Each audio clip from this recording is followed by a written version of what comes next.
Guys, welcome to the next installment of the Woodford Sports Science Consulting podcast. Today, I've got a very, very special guest for all you guys. We've gone back and forth probably about 10 times. So it's probably taken at least 3 months to get right and get for me to interview him. But we're both very busy. Terry Condon. Welcome, Terry. Thanks, mate. Thanks for having me. Beautiful. So, Terry, if you just, for all the listeners out there, obviously, in terms of when I first started Woodford Sports Science Consulting, one of the big things I wanted to do was help applied sports science, strength and conditioning go mainstream. So help these kids, give them a light at the end of the tunnel in terms of they all do exercise science degrees, give them someone to look up to and say, hey, I want to do this. I want to become a strength coach in Australia, even though the industry isn't very well developed. Just give a background on who you are, what you've done, and your qualifications and your coaching experience for all the listeners out there. All right. Without being too self-indulgent, we don't like at that. The moment, Terry, come on, we don't like that at WSSC. We don't like that. So at the moment, I'm consulting through the AIS for the Australian men's and women's sevens. Yep. In the past, I've done a little bit with the Australian Rugby Union, working there, doing the rehabilitation coordination for all their nationally contracted athletes, so Wallabies. And I've been at the Richmond Footy Club prior to that. So they're probably the three sort of main roles. And then in and around that, I've worked with some Winter Olympians. One Winter Olympian, a couple of talented young soccer players, tennis athletes as well. But predominantly those have been my kind of that's probably been my main sort of experience, and been doing the job or working in sport for the past 9 years. And that's elite sport. You've been working in elite sport for the past 9 years. Elite sport. I think it's seven years, and then sub-elite prior to that. Yeah. And what's your for all the we get a lot of people who watch my podcast, a lot of students. What's your academic background for everyone out there? What have you done academically? It's not a very illustrious academic career, unfortunately.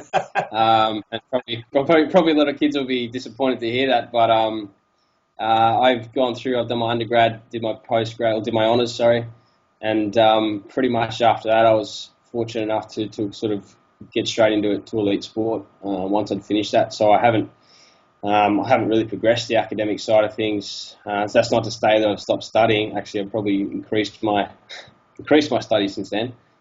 Just in terms of formal education, that's where it stopped for me. Yeah. For all the listeners out there, Terry and I both had the same honours supervisor, Dr. Alan Pearce. So both of us are lucky to have Dr. Al as our supervisors. Both of us have done undergrad. Terry, both of us done honours. In terms of a lot of kids who ask questions to myself and my company, and I'm going to ask Terry this question. For a strength coach, what qualifications do you need? I'm sure you get asked this a lot by a lot of young kids. I get asked that a lot. What academic qualifications do you think you need? Because you work in elite sport, I'm in the private sector. What do you think you need in elite sport? Because everyone's got undergrad. What do you think sets everyone apart from the rest? It's a bit of a hard question for me to answer because for myself, I know that I went and did a lot of probably independent study, and I went and did a lot of different things that don't necessarily qualify as, you don't have letters after your name, you don't get CEC points for them. Yeah. I kind of place a heavy emphasis on self-education, so I'm not really concerned about, what I get after I've done that course. It's more so what I can give after I've done it. So, I don't really believe there's any one way to I suppose, get a result. If you've got your undergrad, that's the best place to start.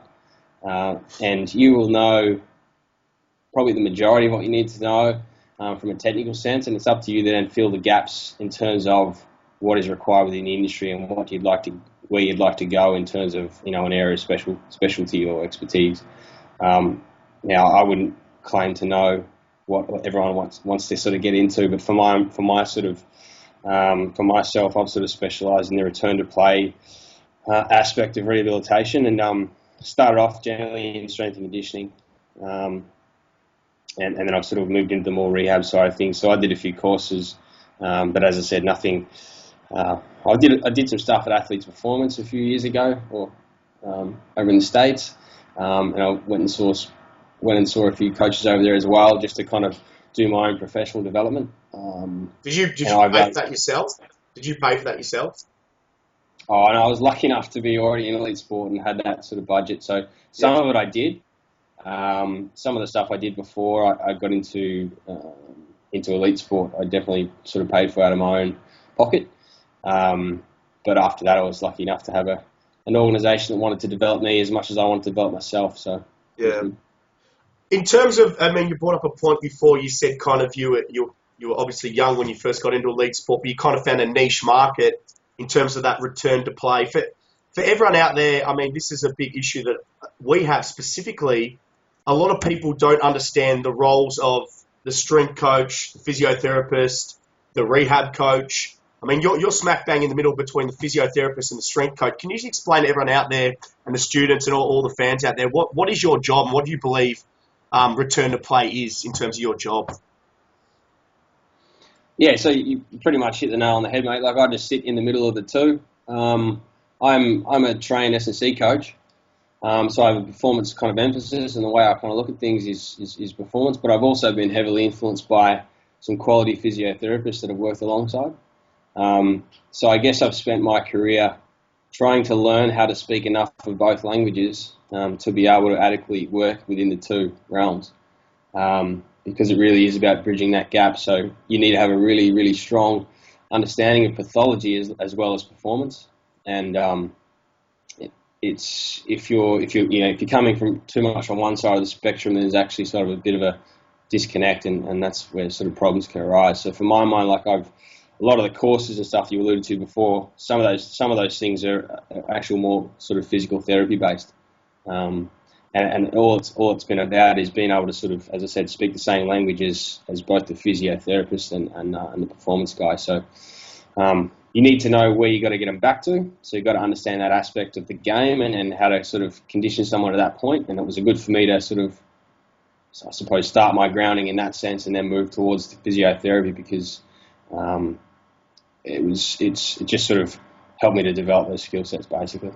In terms of your methodologies, I always talk about my methodologies, what I believe in terms of developing the total athlete. In terms of your methodologies, in terms of athlete development, rehabilitation, what is your methods in terms of training the whole athlete? Yeah, I mean, I sort of subscribe to the idea that you're working with a person first and a performer second. So my main philosophy is if the person doesn't trust you, then you're going to find it hard to get the most out of them and yourself in that interaction. So the number one thing for me is that anyone that I'm working with understands that I know who they are, where they're going, and I would like to help them get there, basically. So I think if you lack that, then the rest of it's irrelevant. So you're saying buy-in's obviously very important. Yeah, that's right. Yeah, but buy-in to you as a person, I think. As a professional, so the person's got to, in their own mind, sort of come to the conclusion that you're someone that can help them, you're someone that cares about what they want, not what you want, and you'd care enough to do something about it, basically. Okay. I mean, just for all the listeners out there, sorry Terry to interrupt, but for all the listeners out there, when I first met Terry, I actually got told that Terry was quite different in terms of his coaching philosophies and his methods.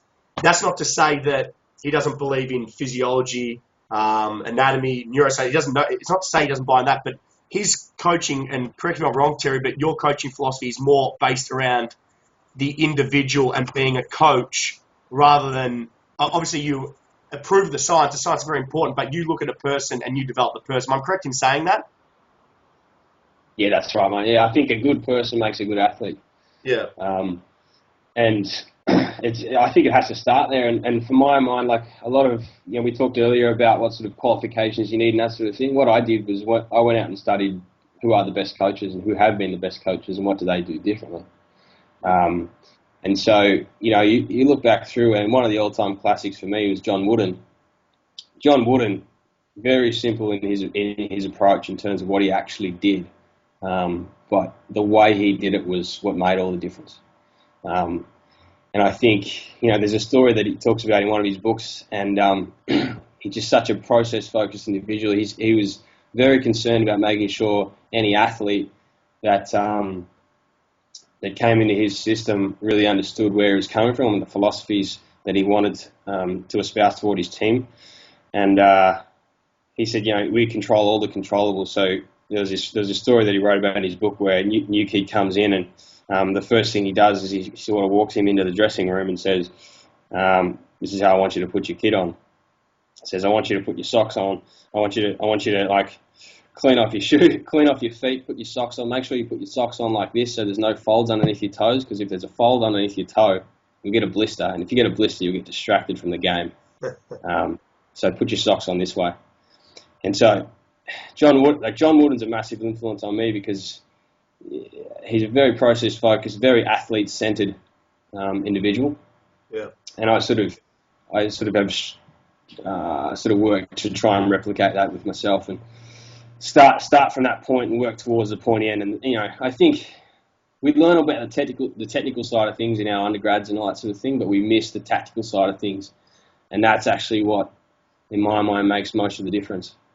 In terms of that's a very good point you bring up in terms of the undergrad degree, and this is nothing against the universities, and you and I, Terry, have talked about this before in terms of the kids coming out. I don't think they've got a real grasp on what it's like to be a real coach. And I think they teach the theoretical side, but in terms of the practical side, I don't think they equip them the best way possible. And yes, you have to be a self-learner, but in your opinion, what do you think kids and universities should be doing better in terms of preparing these kids to be a coach, to develop as a coach and develop more effectively?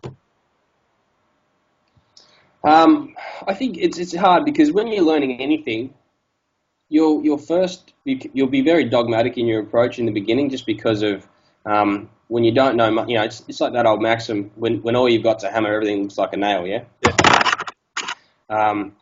So I think in the beginning, when you've got limited sort of tools and you haven't had a lot of time to apply them and to measure their response and get feedback on how they work or don't work or work in different situations, then you will be quite black and white.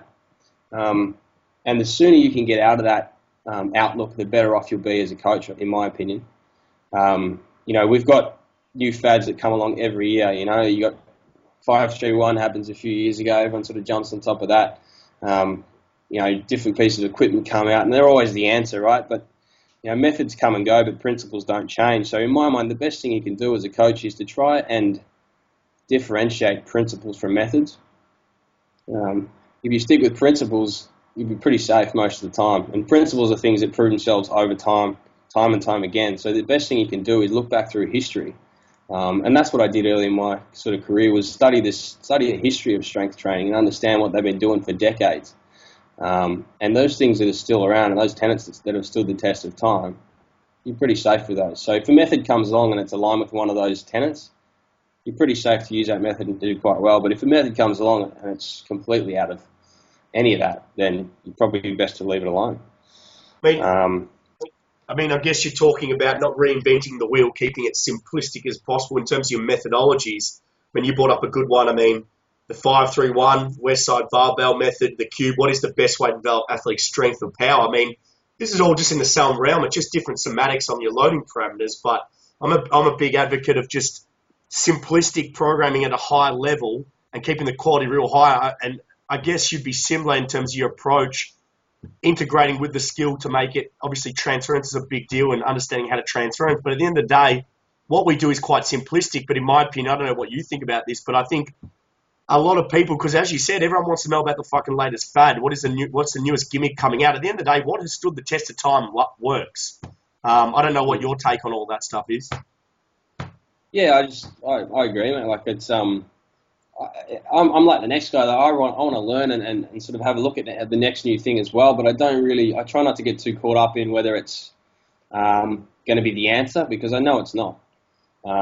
If it's another tool that I can put in my sort of toolbox, that's fantastic. But I also understand that it's not going to apply in many situations. So just because I learnt the tool doesn't mean that the next person that comes along has to sort of, I have to use that tool on that person, because often it's not, and that's probably one of the biggest dangers, I reckon, when you're learning, is that, as I said, when all you've got is a hammer, everything looks like a tool. So everything looks like a nail. Sorry. I think the challenge is to remain athlete centered. And I was guilty of this early days as well. And you'll learn something new, and you're going to look through rose-colored glasses with that method. So everyone that comes along, you're like, oh, I learned that. That's going to be the answer for you. But is it really? Are you really thinking about what the athletes need? That might mean what they need might mean that you have to go out and learn something different. And oftentimes that's the case. And you learn that the hard way sometimes, where you start to apply methods that you'd like to use instead of what need to be used. And then you actually end up sort of having to go back and learn something else, because you realise that hammer doesn't work so well in this situation. I mean, I think a big issue, especially in terms of our industry, and especially in the private sector, which I've found, is an athlete comes in and you want to kind of pinch a hole in a certain methodology, like everything, exactly what you said, especially and I did at the start as well. I just thought you stick to one methodology and that's the one tool that you're going to use and it's going to work for everyone. But as you grow as a strength coach and you grow as a person and you understand what works and what doesn't, you realize that you need to be more holistic, more athlete-centered.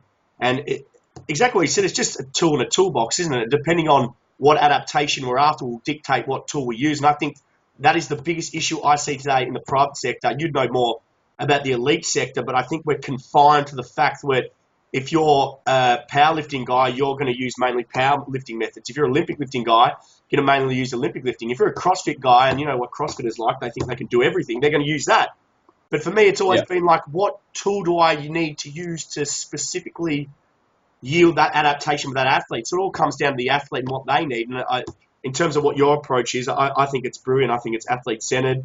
You know, I love the way, and this is for all the especially young students coming out. You know, Terry's a great guy to learn off. One, he's in the industry. Number two, he was very young when he got in. So, man, to learn off a guy like him would be a great opportunity for you guys. Even if you ask him questions, he's just a wealth of knowledge. So, for me, when we first had this conversation on Skype, we Skyped for about an hour and a half before Terry's Skype just cut out.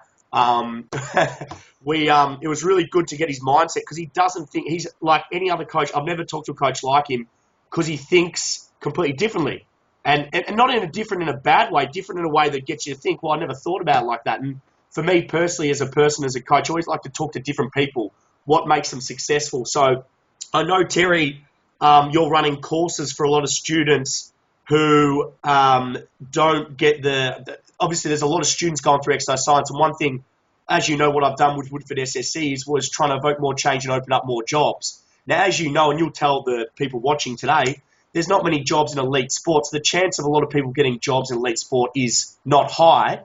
You're running courses on how to best facilitate and get that job. Do you just want to give my viewers an understanding of what you're doing and why you're doing it, and just explain a little bit more about it?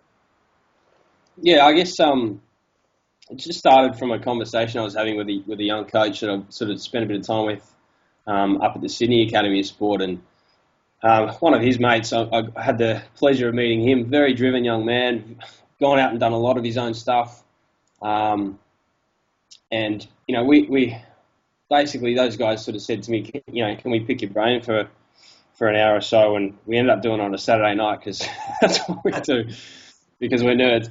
And anyway, so mate, we got to the gym at sort of 8 o'clock on a Saturday night, and I didn't leave there till 11. 8 o'clock on a Saturday night.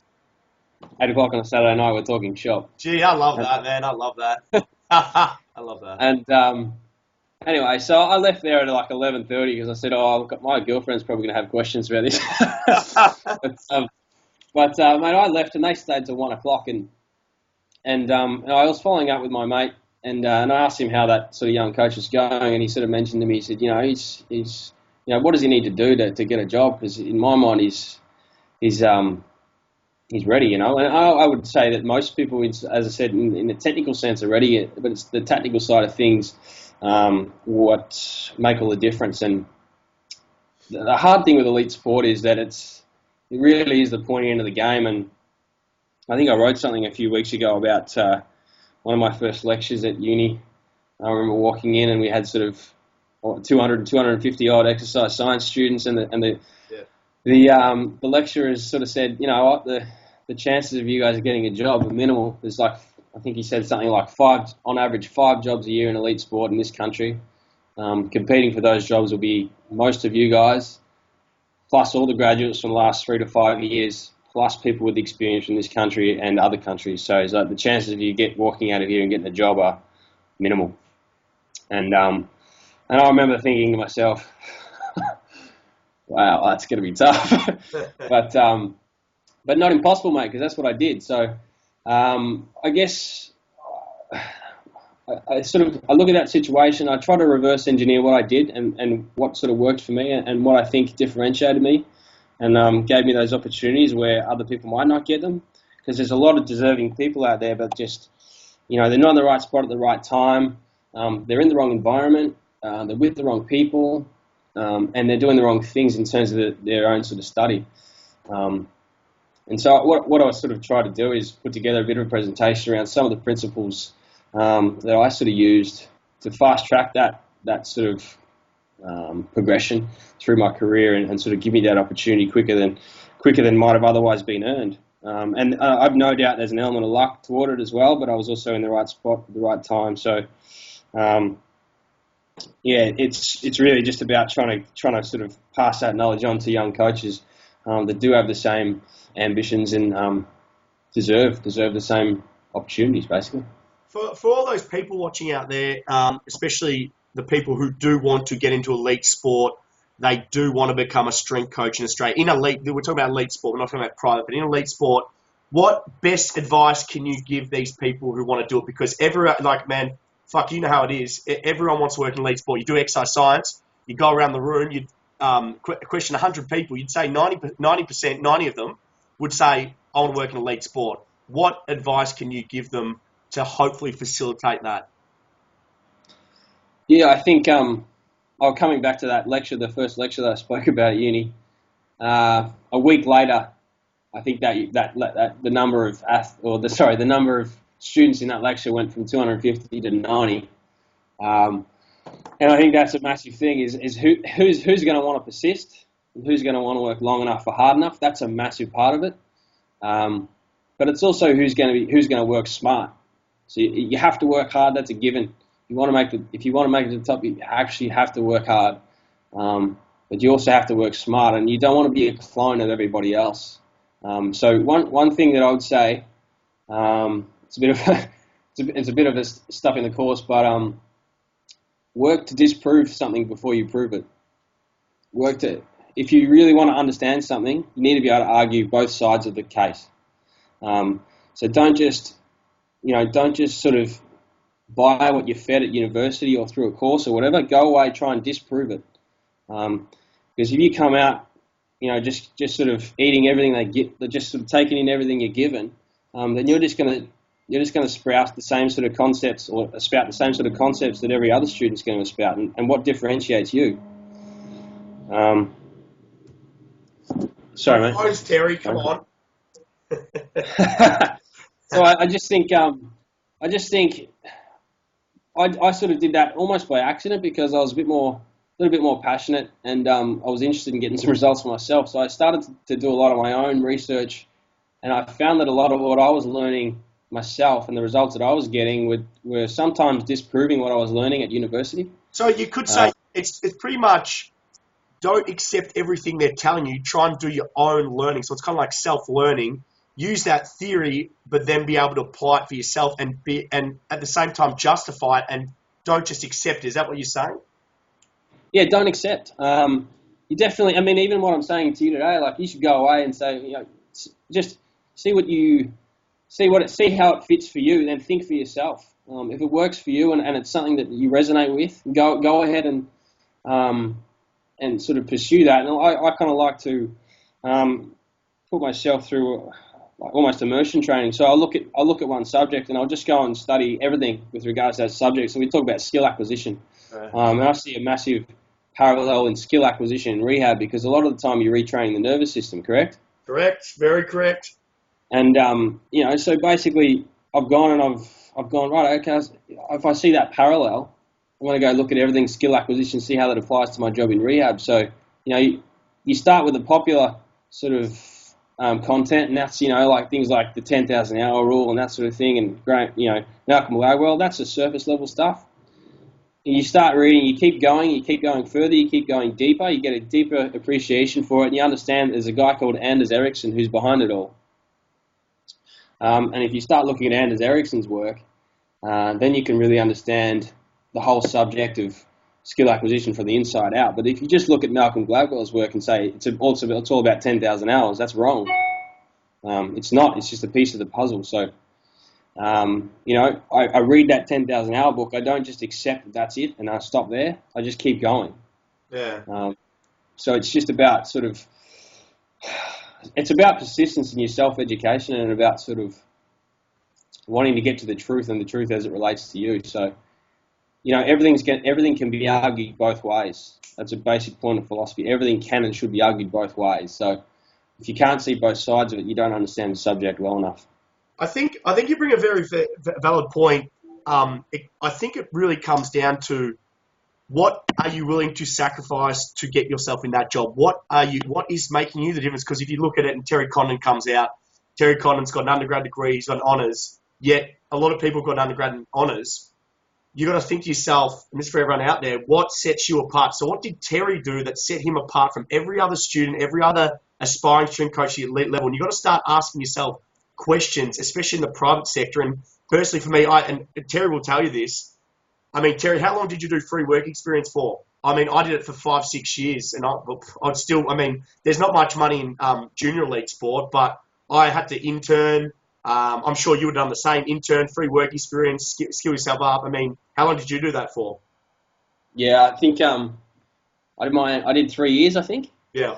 And yeah, it's tough times, but it's what makes you, I think. It actually, I wouldn't trade that for a second, because you would not value it. You wouldn't value it half as much if you just, I talk about how I walked out of uni and walked straight into a job, but I didn't. You didn't really. No, I was working three different jobs, started a home business, wrote a thesis in that last year just to get by, basically. Yeah. And then I was interning alongside that. So that was a tough year, that sort of took me right to my edge. But when it happens, and when someone turns around and says to you, you know what, I'm going to give you a salary for everything you've been doing for free for the last 3 years, it's a pretty good day. It's a bit of self-satisfaction, really, because you've done the work. And there's someone saying to you, shit, man, Terry, you've busted your ass, or Christian, you've busted your ass. To get to that end of that rainbow and say, shit, man, fuck, I deserve this, and no one gave me this, I worked my ass for it. For everyone out there and anyone watching you, if you do want to go to elite sport and you bust your ass and you do what Terry did and you do what Hampo did and all the guys I know in elite sport, and you put the work in, and at the end of the day, you hit that position, within your heart you've done it. And Terry brings up a very valid point, and it's funny because all these kids that I hire, most of the guys that I hire have done what I've done, and they had to work for free. And just let everyone know, when I went to America, I didn't get paid. I paid for my development. I interned there, and I paid my way the whole time. But as Terry said, you wouldn't give it up for the world, because it makes you as a person. And all my guys on staff, most of them have done what I've done because they, as Terry said, they appreciate being a coach, because this industry, be it private or elite, it's fucking hard, and it's hard to make a buck. And to look back at your life and say, fuck, man, I did something special and I worked my ass off to get there, and be it elite, be it private, because it is a privilege to train athletes, be it amateur, sub-elite or elite. It's a privilege, and don't ever take that for granted. Am I right in saying that, Terry? You tell me, you're the elite man. What do you think? No, mate, you're 100% on the money there. I see it as a real privilege as well. Yeah. And it's something that needs to be earned. So, it's all about that sacrifice in the end. And after that, it is what you make it. And it's who wants to work hardest? Who wants to work smartest as well, I think. And I think everyone's working hard now. The world's small, right? So everyone can go do another degree, everyone can do another master's and that sort of thing, but I really don't think that matters. It's how do you make yourself indispensable in whoever's eyes that you'd like to employ you. So You might be interning, but are you interning in a way that makes them think, geez, I tell you what, that bloke, he's finishing up in 3 months and we actually don't know how we're going to replace him.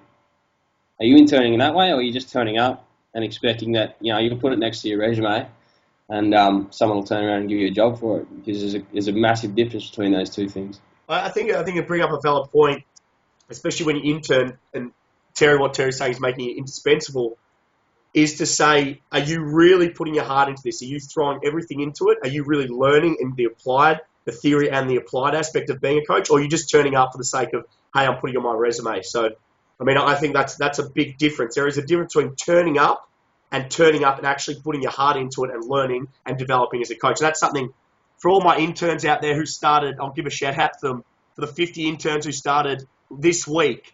That is the difference between what's going to happen in your future and your careers. Your career's in your hands. What you want is up to you. Don't sit back and think it's going to fucking happen, because it won't. Terry's living proof. Now, Terry, just quickly to finish off, I've got a few questions for you. First of all, yep. Terry, now this is an interesting one, because Terry is more of, when I first met him on Skype, most of my mates know him, and they said to him, he's a different cat. He's very free-spirited. He kind of goes with the flow. He's the opposite of me, where I'm just overly intense. Two different styles completely. But where do you see yourself? Where do you, Terry Condon, see yourself in the next 5 years? Do you see yourself in elite sport, or where do you see yourself going? Yeah, mate, it's a funny one. It's probably a bit of maybe a little bit of transition ahead for me. I think I've always kind of wanted to get into the business side of things, and I'm sort of dabbling with that a bit now. And this sort of role with AIS is good because I can do a little bit of both. Dip my toe in the water with that. Start to do the same thing I did 10 years ago. Basically, I'm at sort of a ground zero again. So you never stop learning. Yeah, but mate, that's the beauty of life. So. So I think in another 5 years, in some sort of way, I'd see myself in business in some way. Having said that, I'd still see myself working with athletes in some sort of way, shape or form. I just have a real passion for, I suppose, the athlete's plight, and I guess that stems from working really closely with them in rehab, because you really get to know the people you're working with, and I think that's the gift of it too, because I've got some really strong relationships with guys that I've worked with in the past, because you're in each other's pockets, basically. Well, rehab, I'm very close with them. Yeah, you every day, and you're tailoring their plan, and you're talking to them, and you need to get feedback from all the time, so you develop some pretty strong bonds, and I've really kind of, I suppose, developed an affinity for the athlete's plight, and I think a lot of people take for granted the opportunity cost of being an athlete. In terms of security and that sort of thing. So in my mind, it'll be something that advocates what's the word, welfare for athletes. Yeah. I can't tell you what that'll be right now, but it'll be something like that, I'd guess. I just find it interesting from my point of view. You're probably the most well known, and in my opinion, and I'm biased here because I like you, but the best rehab coach in Australia. Most people, and I've talked to a lot of people, they think you are. From my point of view, to hear a guy say that you could be out of the game in 5 years I find it interesting. I find it intriguing that this is not like you want to, because for when I started at Woodford SSC, I didn't realise, Terry, the side of, I can be a great strength coach and develop really good programming and develop athletes, but if I'm no good at business, I'll never get bigger. And that's one thing that hit me. I had to learn the business side, and reluctantly I'm learning it, but I'm not the best at it. But like you want to learn that. So it's just interesting to hear different people, because some people would kill for it, and people like you who are in the position, not saying you don't kill for it, you still love it. You're happy to go see where it goes, and there's other things in life. Well, as I said, it doesn't necessarily might not necessarily mean I'm not doing what I'm doing. It might just be a different form of doing it, basically. Yeah. So yeah, it's early days, and I don't know. I don't have a real good answer for you on that one, mate. Yeah, no, that's all right. All right. So I'm just going to finish up with just a few just questions. These are supposed to be really quick, back and forth. Just see how we go here. First of all, favorite athlete coached, and look, just before we start, just to let everyone know out there, I'm biased. I'm going to be completely honest with you. I'm a massive Ben Cousins fan. And for everyone out there, Terry used to work at Richmond and he used to work with Ben, so I'm biased here. I would say Ben Cousins because the guy's a physical freak. Favourite athlete coached? Favourite athlete coach? Have to be Cuz. Come on, it's got to be Cuz. It's made. I really like Cuz, but it's not Cuz. That's a real hard question, you know. Oh, come on, sure you got a favourite, man. You got to have a favourite. I've got a favourite. Jesse Boston's. There's a couple of young guys at the Tigers that I really sort of enjoy. You've got to name them. I really like working with Dylan Grimes. Okay. And Grimes, he's probably an up-and-comer there, and you know, I think he was in leadership group and that sort of thing. Yep. And I really like working with Trent Cotchin. Yep. Captain. Yeah, captain and Matty D, and it's probably the thing about those guys is that you can tell who they are when they play the game. You know who they are. Like they sort of, I don't know what it is. It's about sort of, for me, it's about the way an athlete attacks their sport and the way they sort of put their heart and soul into it. And those guys, they just live and breathe what they do. And I've just got so much respect for the way they go about it and the effort they put in, the intensity they bring to the job, because it does become a job. And there's a couple of others probably that I don't want to forget as well. I did some work with Phil Moore. They'll probably watch this and they'll say, Terry, why didn't you say me? Yeah, mate, that's why I said it's a tough question, because, like I said, you develop strong relationships with all of them. Yeah. But Nathan Foley and Kelvin Moore were two other blokes that I spent a lot of time with, that I learned a lot from, just as people and the way they kind of went about their experiences in sport. Both dealt with a lot of adversity, and just the way they grit their teeth and dealt with that was something that was, for me, just a really good lesson too. Best gut runner you've ever seen in sport. Best gut runner. Can I be honest with you? I'm learning the questions here. It should be obvious who's the best gut runner ever.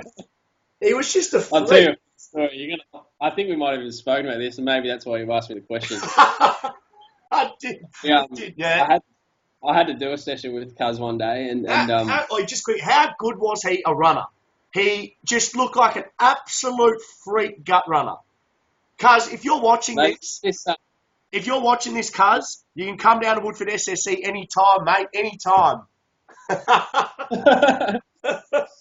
Mate, yeah, I had to run with him that day, and you know, you can tell when he's getting into it because he starts to grunt like a horse, and he starts to sort of really get the air in the nostrils, and you're like, oh, here we go, he's clicking up into the next gear here. Yeah. And I don't know, and I was like running next to him going, I don't think I've got that gear. But it was funny, mate, because we were doing repeat 200s, and you know, as a coach, you try and do as well as you can, but you've got to understand that you're not elite. That's why you're a coach. That's why you're a coach. But we finished that session, and you never want to show how much you're hurting. But geez, I couldn't not show it that day. I had to sit down. I was bugging.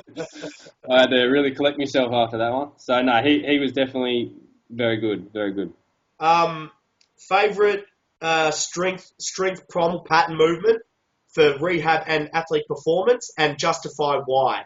It could be bilateral, it could be unilateral. It's up to you. Just favorite strength movement. Oh, shit, that's a good one. Yes, I know. I thought about that one. We're talking about strength? Yeah, just purely strength. We're talking about just a traditional strength training movement. Yeah, I don't think you can go past a good deadlift. Yep. Just that rear chain development, and then just giving you that resilience. Yeah. Particularly for a team sport athlete, for me, like just to be strong in that movement, in that lift, it does a lot of good things for you. If we're talking about movement, then I don't think you can go past a kettlebell Turkish get-up. Why is that? We were talking about history before, and the history of strength training, that sort of thing. Yeah. It's been used for basically thousands of years to fire up the nervous system, make the body a little bit more supple, get blood flowing to a lot of muscles in a short period of time, and retrain movement patterns. You get good thoracic spine mobility, shoulder stability, hip mobility, core control, just out of one movement. And I just think, like, for the sake of 5 minutes worth of work, I don't think for one exercise, I just think it's a brilliant little primer. Well, in terms of training full kinetic chain, it's a very good movement, isn't it, really? Yeah. Now, Definitely. favorite power movement. It could be low load power. It could be high load power. Favorite explosive movement.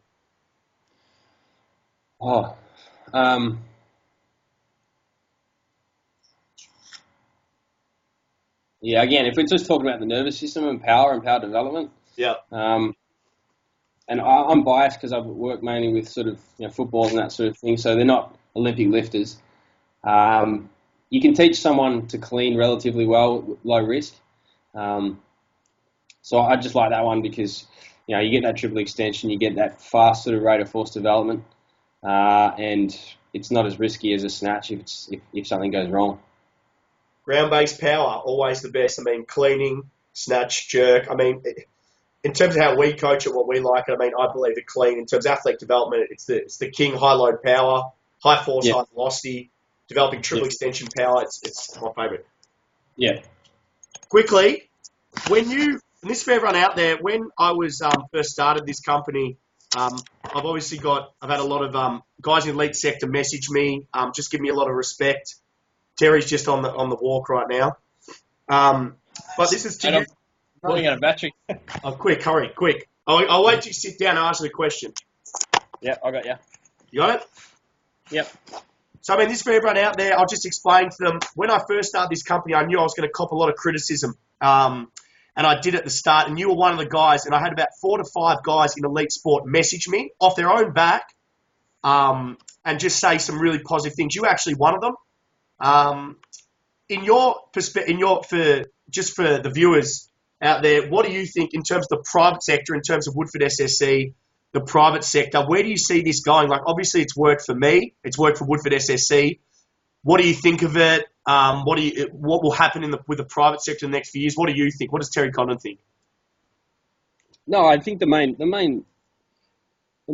thing for me, the positive thing about what you're doing, is just driving it in a more positive direction. Because if I think to myself, I am a 16-year-old athlete, I want to improve my prospects, and I want to get access to good advice, and a facility that's actually built for me, and it's not built for the average punter. I just think that it's a really positive sort of step in the right direction. So, when you compare what you're offering as compared to your basic fitness first, fucking Virgin Active, and what those guys do, then it's going to be an easy choice. And I just think it's the kind of market, and that's why I messaged you, is it's in Australia we're so far behind the States in that regard. Why though? Why? I just think, mate, like in elite sport in Australia, it's a sort of a mini institute base. So a lot of what happens in elite sport, stays within elite sport. Whereas in the States, athletes, they come and go. They go between teams, very often. They often have their own trainers. They're a little bit more independent in that regard. So what you find is there's more business for it. There's more awareness of it because of that. Whereas in Australia, what you're doing is you're almost educating the market, because they don't know the difference between what happens in sport and everything else. Because if you walk into an elite sports gym and as you set yours up, it doesn't look anything like a Fitness First. Doesn't have half that equipment. Doesn't spend any of that money. It's got everything to do with what's sort of going on in there. So I just think, I just have massive respect for going out on a limb and doing that in this country, and I think it's a positive step for any young athlete, and hopefully it's something that is a scalable business model for you and sort of is successful. Well, you're way ahead of us there. I mean, as we're trying to obviously we want to branch out and interstate. We want to develop applied strength conditioning sports science in Australia. But I think you're right in terms of you look at my performance centre, my gym, or the traditional gym in Australia, exactly what you said, Terry, machine-based weights, treadmills, a lot of mirror mentality approach where we've kind of broken it down and said, okay, let's bring it down to the bare basics. Olympic lifting platforms, squat racks, basic barbell, strength primal patterns to improve athlete performance and function, but also body composition change. And I said, fuck it, let's just go off this market. Let's change the game in terms of, I was sick of these kids regressing athlete potential. We've got so many kids, Terry, coming out of exercise science. Where are they going? They're not coaching in terms of athlete development. There's a market there for it, but no one attacked. And I said, well, I'm going to be the man. I'm going to make my company number one. We'll be the number one in Australia in terms of the private sector.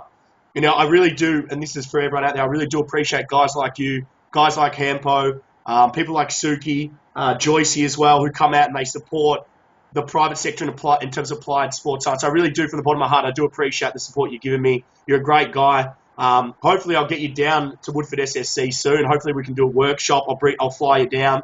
It'll just be a great experience for a lot of the young kids out there who want to see the applied part of it, because you're so good at it. And in my opinion, it's an art to be a good coach, because you can have all the theory in the world, but if you can't communicate with your athlete, you can't get to know your athlete, you can't coach your athlete, well, you're useless then. You're redundant. So I think you're really great in that regard. Other than that, Terry, I want to thank you for joining us today on the podcast. Thank you very much for obviously allowing us a bit of your time and insight into the elite sector. No worries, mate. My pleasure. Beautiful. For all the guys out there, hopefully I'll be bringing Terry down the next few months. Terry's like me, he's got no time, but I'd love to bring him down, so hopefully we can work at a workshop from there. Other than that, guys, if you've got any questions for me, Christian at woodfordssc.com, you guys know where to find me. Other than that, guys, thanks for listening up, and this is a great podcast. Thanks very much, guys.